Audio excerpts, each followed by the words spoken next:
Police की लाठी सहने लग जाते हैं, अपनी जेब से बचे खुचे पैसे निकालकर वकीलों को देना सीख जाते हैं। आजकल अपना वीडियो भी बनाना सीख गए हैं ताकि आपस में एक दूसरे को भेजते रहें। इन परीक्षाओं से मुक्ति का एक ही तरीका नजर आता है। इस तरीके की खोज मैंने कई साल तक इस मुद्दे को कवर करने के दौरान की है। सरकारी परीक्षा से मुक्ति का एक ही तरीका है कि भारत के नौजवान जवान होना बंद कर दें। ना आप जवान होंगे और ना सरकारी परीक्षा देंगे और ना ऐसी नौबत आएगी। आप देख रहे हैं मेरा YouTube channel Ravish Kumar official.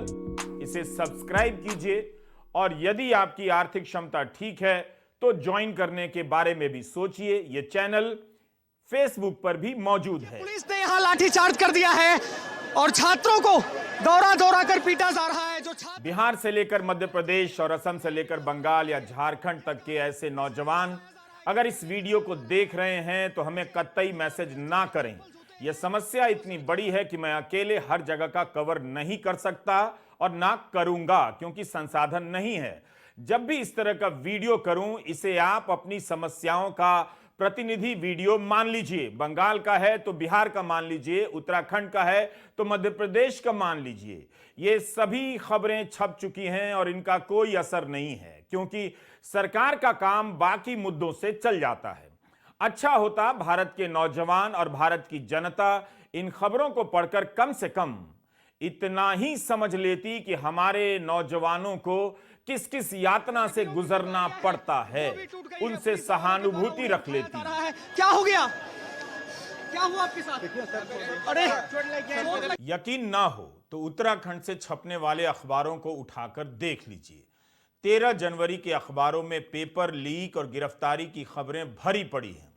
8 जनवरी को पटवारी की परीक्षा हुई थी जिसे रद्द कर दी गई।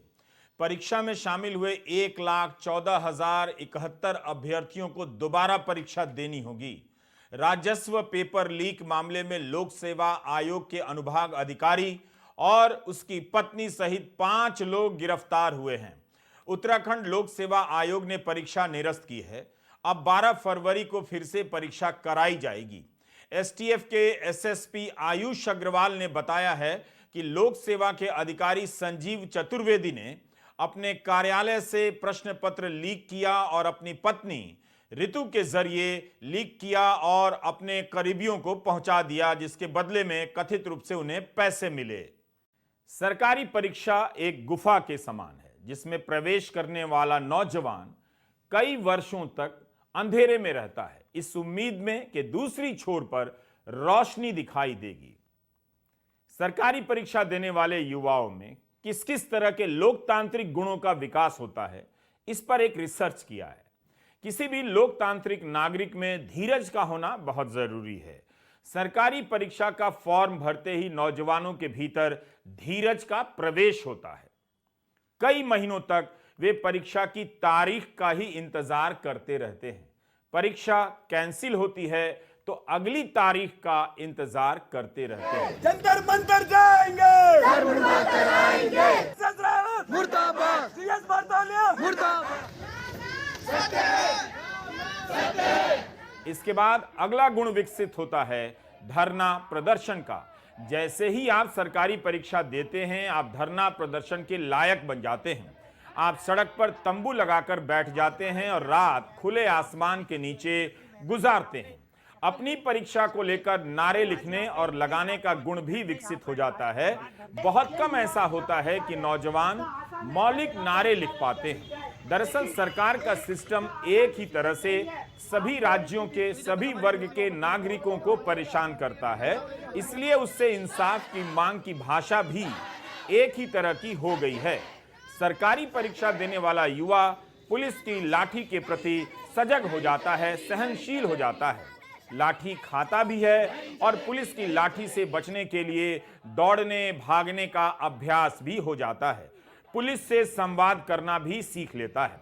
अगर किस्मत अच्छी है तो किसी परीक्षा के सताए नौजवानों को मंत्री या अधिकारी से मिलने का सौभाग्य प्राप्त हो जाता है। फिर ये नौजवान लोकतंत्र में प्रेस की भूमिका को समझने निकल पड़ते हैं। पत्रकारों की तलाश करते हैं, उन्हें ट्विटर पर खोजते हैं, वहां मैसेज करते हैं, फिर उनका नंबर निकालकर व्हाट्सएप करते हैं जैसे मुझे करते हैं। तो एक सरकारी परीक्षा का फॉर्म भरने से नौजवानों को लोकतंत्र के तमाम हिस्सेदारों से मेलजोल और संवाद करने का अनुभव शुरू हो जाता है, उनमें लोकतांत्रिक गुणों का विकास होने लग जाता है।